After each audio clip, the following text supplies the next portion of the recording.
완도와 더불어 함께하는 완도 주사랑교회.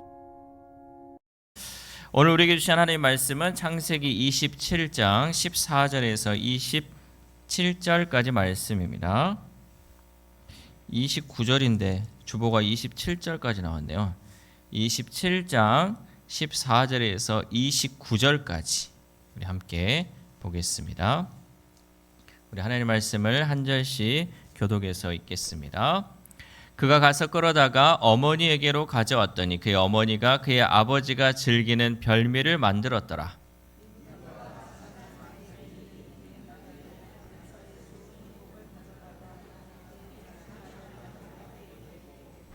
또 염소 새끼의 가죽을 그의 손과 목에 매끈매끈한 곳에 입히고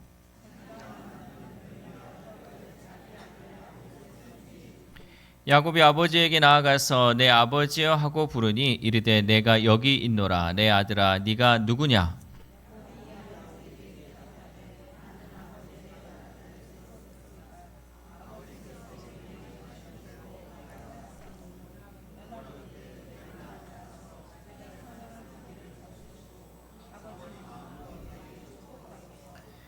이삭이 그의 아들에게 이르되 내 아들아 네가 어떻게 이같이 속히 잡았느냐? 그가 이르되 아버지 하나님 여호와께서 나로 순조롭게 만나게 하셨음이니이다.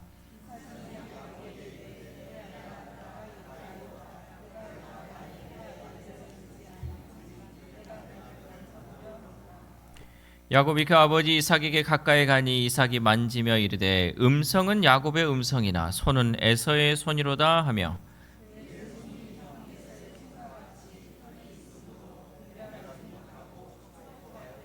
이삭이 이르되 네가 참 내 아들 에서냐? 그가 대답하되 그러하니이다.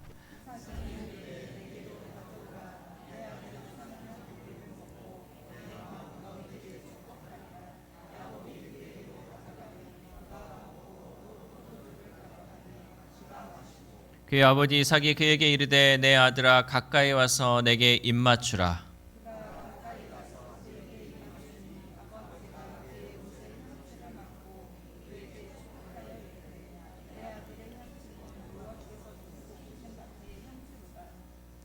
그 다음 없죠?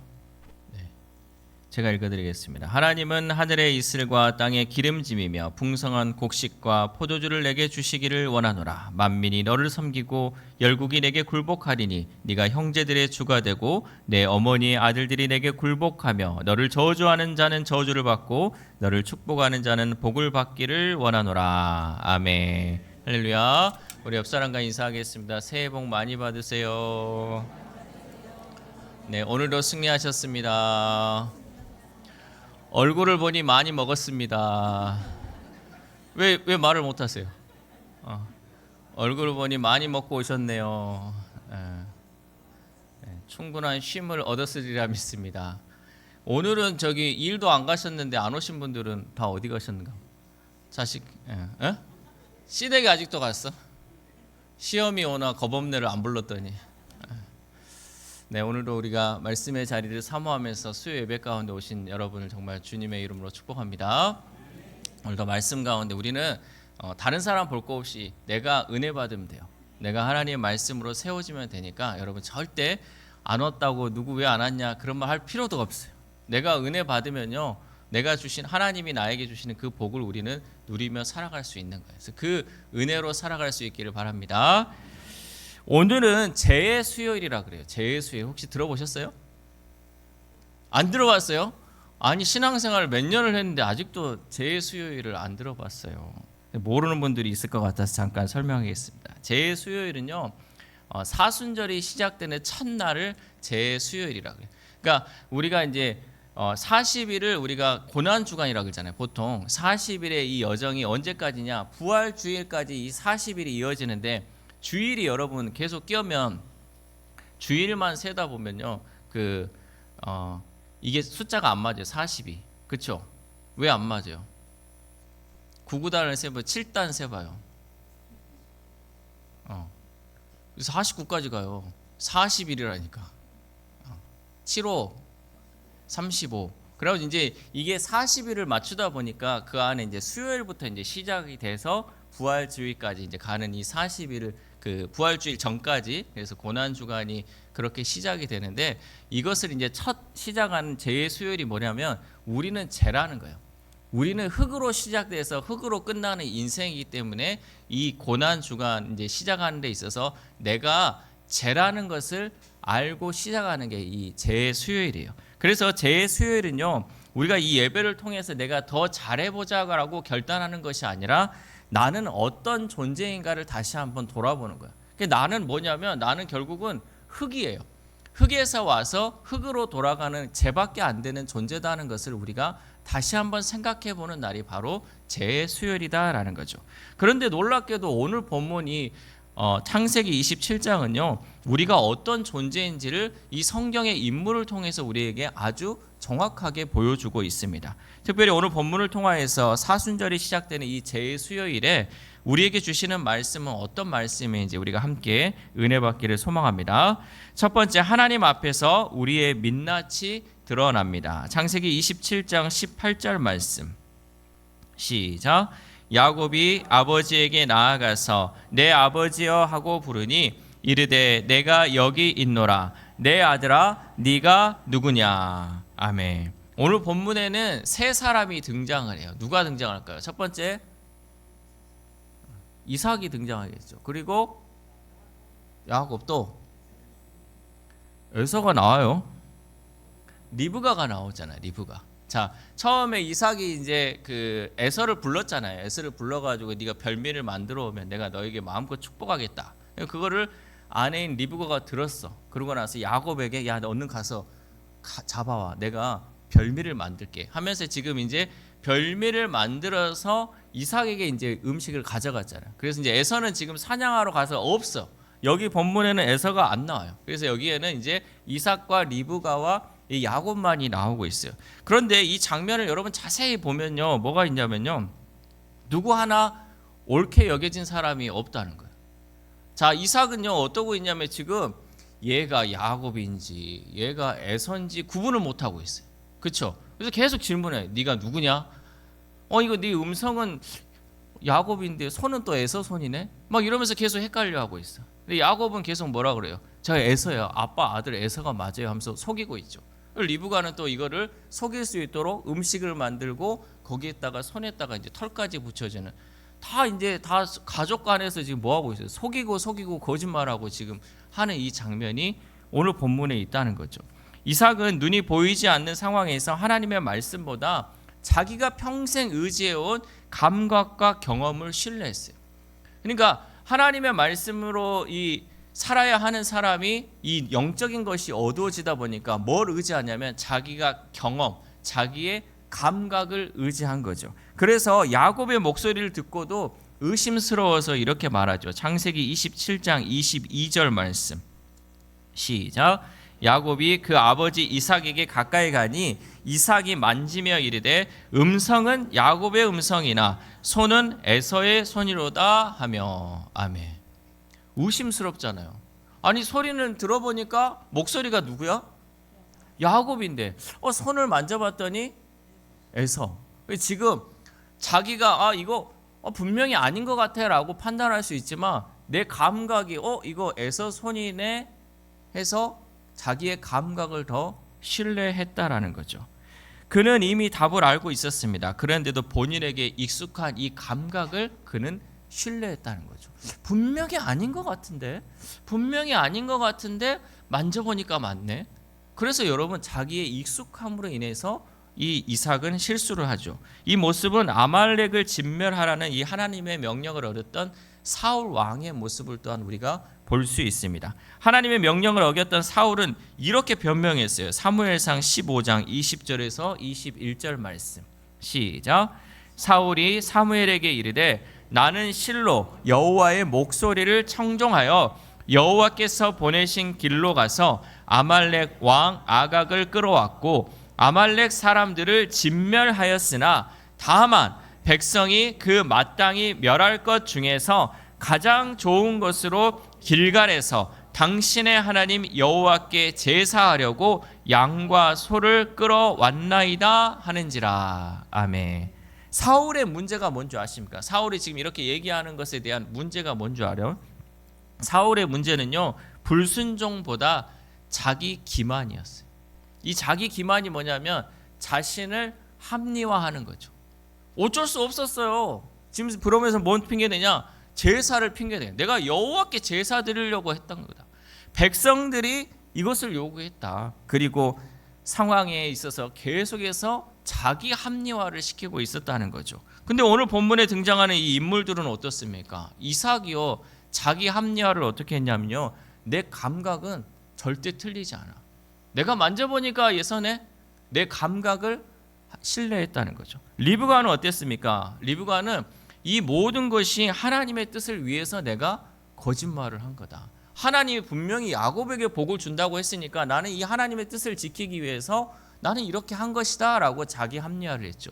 야곱은 어떻습니까? 야곱의 합리화, 참 야곱 뭐라고 하는 줄 알아요? 이게요, 어쩔 수 없는 상황이에요. 엄마가 시키는데 내가 안 할 수 없잖아요 하면서 계속해서 이 세 사람은 자기 합리화로 이것을 마무리했다는 거죠. 사울 왕과 오늘 본문에 등장하는 이 이삭, 리브가 그리고 야곱의 말을 들어보면 하나님의 약속보다 자기의 판단을 더 신뢰하면서 자기 합리화를 했다라는 거죠. 여러분, 우리는 안 그렇습니까? 우리도 뭔가를 할 때요, 아이고 이거 다 하나님의 영광을 위한 거지, 아이고 이거 교회를 위해서 그런 거지. 그런데 결국은요, 하나님의 뜻을 물어보지 않았고요, 내가 선호하는 것으로, 내가 이것을 변명하는 데 있어서 내 합리화를 시킬 때가 많이 있다는 거죠. 제의 수요일에 하나님은 우리에게 묻습니다. 너는 무엇을 잘못했느냐가 아니라 너는 얼마나 자신을 합리화하며 살았냐라는 거죠. 하나님은 우리의 죄를 지적하지 않으세요. 하나님은 우리에게 물어보는 거예요. 너는 그동안 얼마나 너 자신을 합리화하며 살아왔냐? 얼마나 네가 하나님의 영광을 위한 것이다, 그리고 교회를 위해서 했다고 하면서 너를 합리화하며 살았냐라고 우리에게 묻고 계신다는 거죠. 우리는 생각보다 자주 하나님보다 나 자신을 더 신뢰합니다. 내 감각이 맞는 것 같고 내가 생각하는 게 하나님이 이럴 것이다 라고 내 자신을 더 신뢰하고 살아간다는 거죠. 그래서 말씀 중심이 아니라 내가 중심이 될 때가 있어요. 여러분, 어디에도 성경에는요, 내가 복음이 없어요. 근데 살다 보면요, 내가 복음이에요. 내가 다 복음이고 내가 진리인 거예요. 내가 하는 것이 다 맞아요. 너는 틀리고 너는 잘못됐고 내가 하는 게 맞지. 이게 여러분, 우리가 자기 합리화 가운데 나타나는 현상이라는 거죠. 그러나 여러분, 우리는 하나님 앞에서 결국은 모든 것이 드러나게 되어 있어요. 하나님 앞에 서면요, 내 합리화 다 사라집니다. 결국은 진실만이 드러나게 된다는 거죠. 그럼 우리는 제의 수요일에 내가 얼마나 하나님 앞에서 나 자신을 합리화하면서 살았는지를 깨닫고 우리가 내 삶을 돌아볼 수 있기를 소망합니다. 여러분, 우리의 삶이요, 늘 내가 정말 하나님 앞에서 정말 부끄럽지 않게 살고 내가 정말 하나님의 영광을 위해 살았다고는 하는데, 그러나 속을 들여다보면요, 내가 내 중심으로 살 때가 많았고 내 판단으로 살 때가 많았다는 거죠. 이제 고난주간을 시작하면서 제의 수요일 앞에서 우리는 내가 혹이나 이러한 삶을 살진 않았는지, 내가 정말 다른 사람의 소리는 귀 기울이지 않고 내 말만 하고 살았지는 않았는지를 여러분 다시 한번 돌아볼 수 있기를 소망합니다. 두 번째로, 우리의 불완전함 속에서도 하나님의 약속은 멈추지 않습니다. 창세기 27장 24절 말씀 시작. 이삭이 이르되 네가 참 내 아들 에서냐? 그가 대답하되 그러하니이다.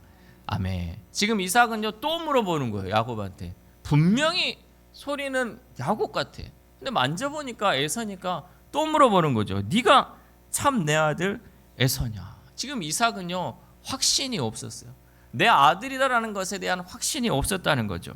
지금 이 장면을 보면요, 영적으로 또 정서적으로 흐릿한 이삭의 모습을 보여주고 있습니다. 영적으로 분명하지 않고 이 가운데 어느 누구도 깨끗한 사람이 없다는 거죠.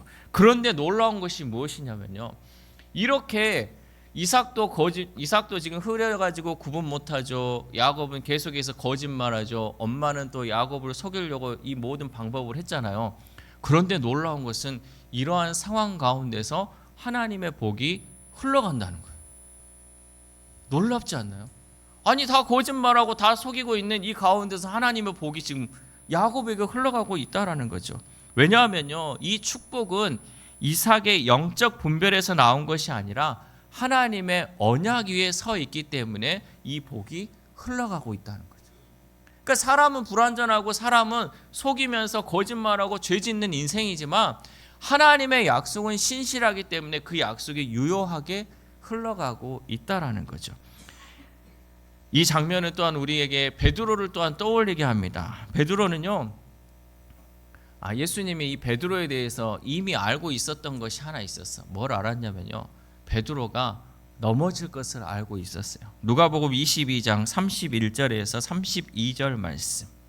시작. 시몬아 시몬아, 보라, 사탄이 너희를 밀 까부르듯 하려고 요구하였으나 그러나 내가 너를 위하여 내 믿음이 떨어지지 않기를 기도하였노니 너는 돌이킨 후에 내 형제를 굳게 하라. 아멘.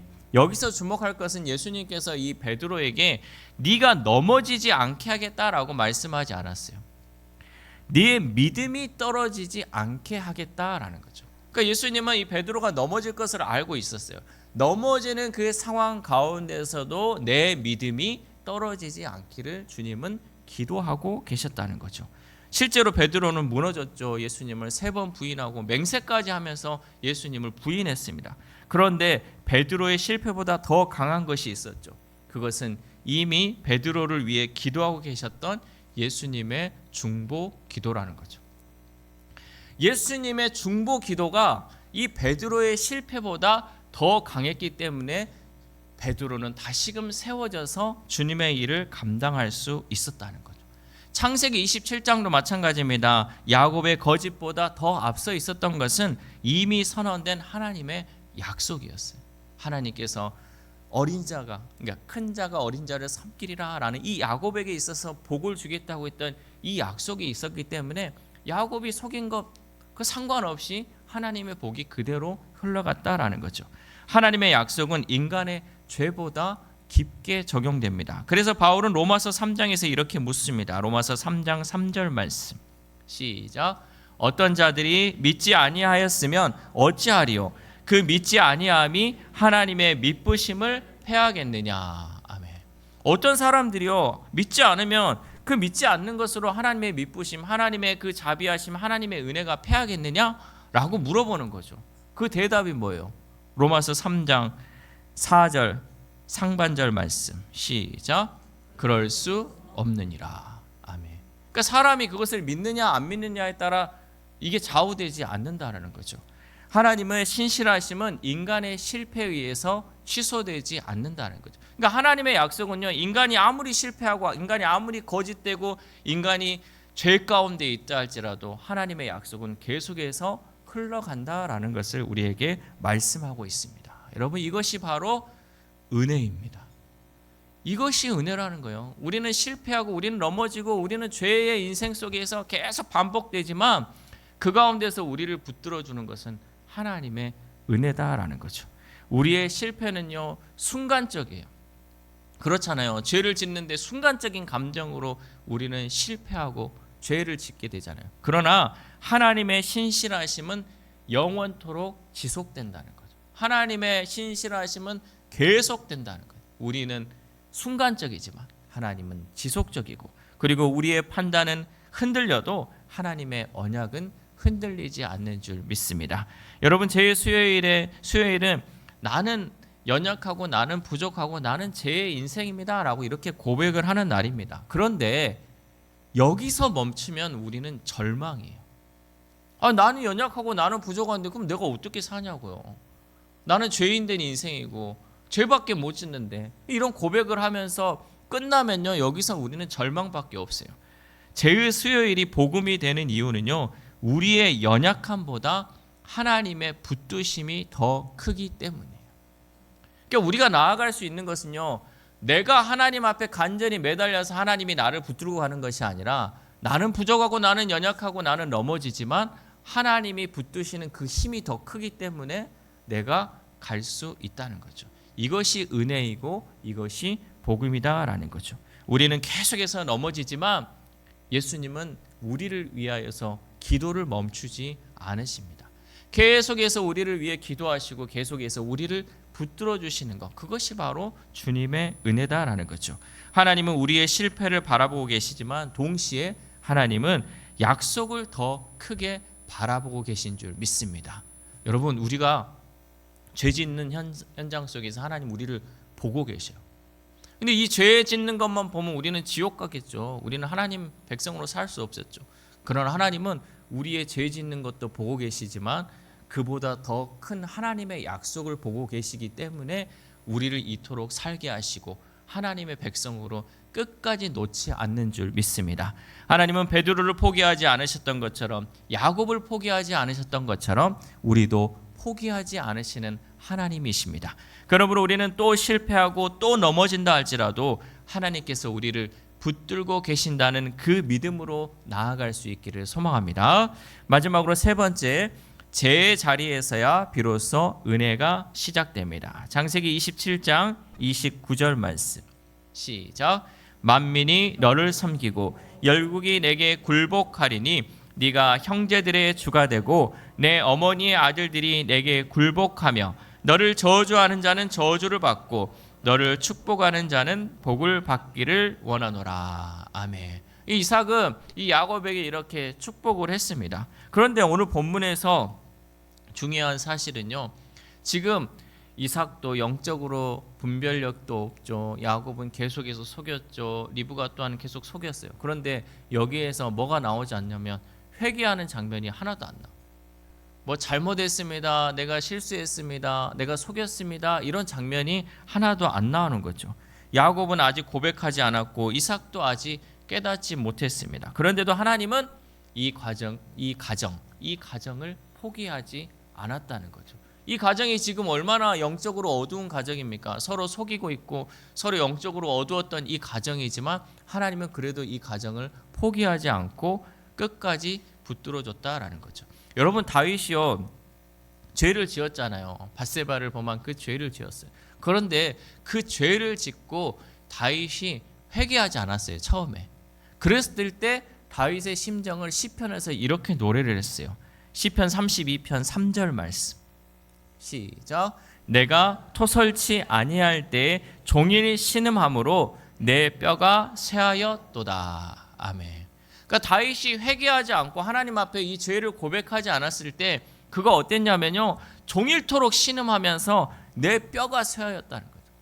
내 뼈가 쇠할 정도로 그 고통 가운데 있었다는 거죠. 여러분, 회개하지 않으면요 내 뼈가 쇠하여지는 그 아픔을 겪게 된다는 거죠. 회개는 사건이 아니라 여러분 과정이에요. 하나님 앞에 점점점 나아가는 그 과정이죠. 내 죄를 인정하고 말씀으로 인해 깨짐을 통해 오직 하나님만을 바라보는 그 과정이 바로 회개다라는 거죠. 그러니까 회개한다 그래서 여러분 한번 말하고 하나님 저 잘못했어요 이제 안 할게요, 이게 아니에요.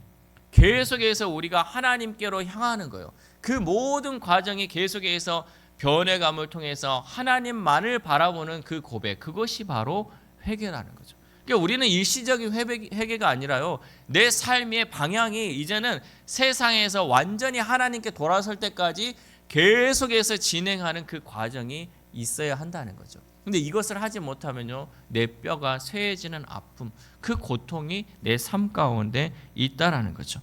제의 수요일은 바로 이 아직 말하지 못한 고백을 하는 자리예요. 하나님, 제가 여전히 죄인이었어요. 여전히 주님 앞에 숨기는 것이 너무나도 많이 있습니다 라고 말하는 자리라는 거죠. 모든 고백을 하지 못했어도 하나님 앞에서 숨기지 않는 날, 그날이 바로 제의 수요일입니다. 오늘 우리는 다 고백하지 못해도 괜찮습니다. 다만 하나님 앞에서 숨지 않기로 우리는 결단해야 돼요. 하나님, 내가 이제는 주님 앞에 숨기지 않겠습니다. 내가 정말 숨지 않겠습니다 라고 결단하는 날이 오늘이 되어야 한다는 거죠. 야곱도 오늘 아버지 앞에서 거짓말을 했습니다. 그러나 야곱이 여러분 진짜 변화가 어디에서 일어났냐면 야복강에서 일어났어요. 그러니까 사순절은 바로 우리가 그 야복강으로 가는 여정이라는 거죠. 우리가 변해가는 그 과정, 사순절의 이 과정을 통해서 계속해서 우리의 잘못된 삶이 이제는 하나님께로 변화되는 그 삶을 우리가 계속 기도하면서 주님 앞에 나아가는 거죠. 여러분, 우리가 결단한다고 해서 한 번에 우리가 모든 게 바뀌겠습니까? 내가 살아온 인생이 60년, 70년 인생인데 내 인생을 한 번에 바꿀 수 있겠습니까? 못 바꿔요. 늘 말씀 앞에 엎드리고요. 말씀을 통해서 기도하고 주님 앞에 정말 뼈를 깎는 그 고통 가운데 하나님 앞에 점점점 가까이 나아갈 때 우리의 그 변화가 일어나는 것처럼 우리는 계속해서 그 과정 가운데 주님을 닮아가고 주님을 찾는 그 삶을 살아야 한다라는 거죠. 그러므로 우리는 비록 지금 하나님 앞에 온전히 서지 못했다 할지라도 다시 하나님의 은혜 안에서 새롭게 출발할 수 있는 삶을 살아갈 수 있기를 소망합니다. 사랑하는 우리 사랑교회 성도 여러분, 오늘 우리의 고백은 이것이죠. 나는 연약합니다. 나는 넘어집니다. 그럼에도 불구하고 오늘 말씀은 우리를 붙들어주고 있습니다. 야곱은 완전해서 축복받은 것이 아닙니다.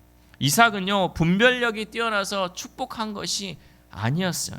그 가정은 영적으로 이상적인 가정이 아니었습니다. 그럼에도 불구하고 하나님의 약속은 멈추지 않았다는 거죠. 왜?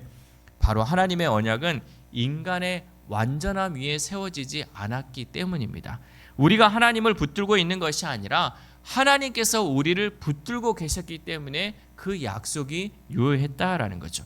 베드로가 예수님을 3번 부인했을 때 모든 것이 끝난 것처럼 보였습니다. 그러나 부활하신 예수님은 갈릴리에서 다시 베드로를 찾아오셨죠. 그리고 3번 물어봤습니다. 네가 나를 사랑하느냐?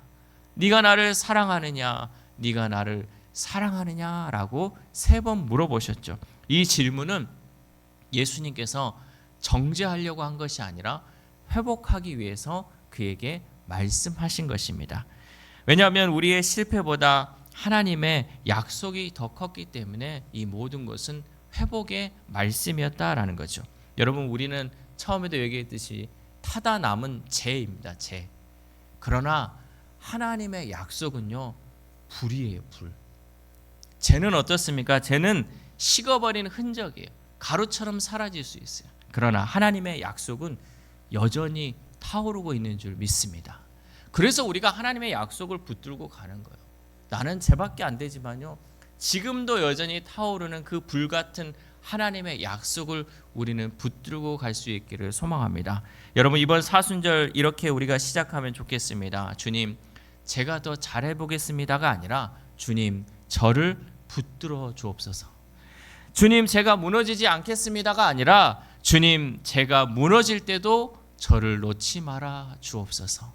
늘 우리를 붙들어 주시는 그 주님만을 붙잡고 나아갈 수 있기를 소망합니다. 여러분, 내가 나를 못 믿어요. 내가 나를 못 믿는데 내가 무슨 결단을 할 수 있겠습니까? 단지 주님께서 나를 붙들어 준다면, 내가 실수할 때조차도 주님께서 나를 붙잡아 준다면 나는 주님과 함께 할 수 있습니다. 이 고백이 우리 가운데 세워질 수 있기를 소망합니다. 그래서 우리의 결단은 내가 강해지겠다는 그 결단이 아니라 오직 주님께 붙들림 받겠다는 그 결단이 우리 가운데 있기를 소망합니다. 그럼 우리는 연약하지만 하나님의 약속은 나보다 더 강하다는 사실을 깨달으며 이 고백으로 사순절을 시작하는 저 여러분 되시기를 주님의 이름으로 소망합니다. 기도하겠습니다. 하나님, 감사합니다. 오늘 우리는 우리의 이름이나 직분이 아니라 재와 같은 존재로 주님 앞에 섰습니다. 우리는 흙에서 왔고 주의 은혜가 아니면 한순간도 설 수 없는 존재임을 다시 한번 고백합니다. 하나님, 말씀보다 내 경험을 더 신뢰했던 우리의 교만을 용서해 주시고 하나님의 뜻을 안다고 말하면서도 내 방식으로 조정하려 했던 우리의 계산들을 불쌍히 여겨 주옵소서. 그래, 이 사순절 기간 동안 말씀 앞에 머물게 하시고 십자가를 피하지 않게 하시며 우리의 속사람이 주님 앞에서 날마다 새로워지는 역사가 있게 하여 주옵소서. 이 모든 말씀 흙과 같은 우리를 포기하지 않으시고 끝까지 약속을 붙드시는 예수 그리스도의 이름으로 기도드립니다. 아멘.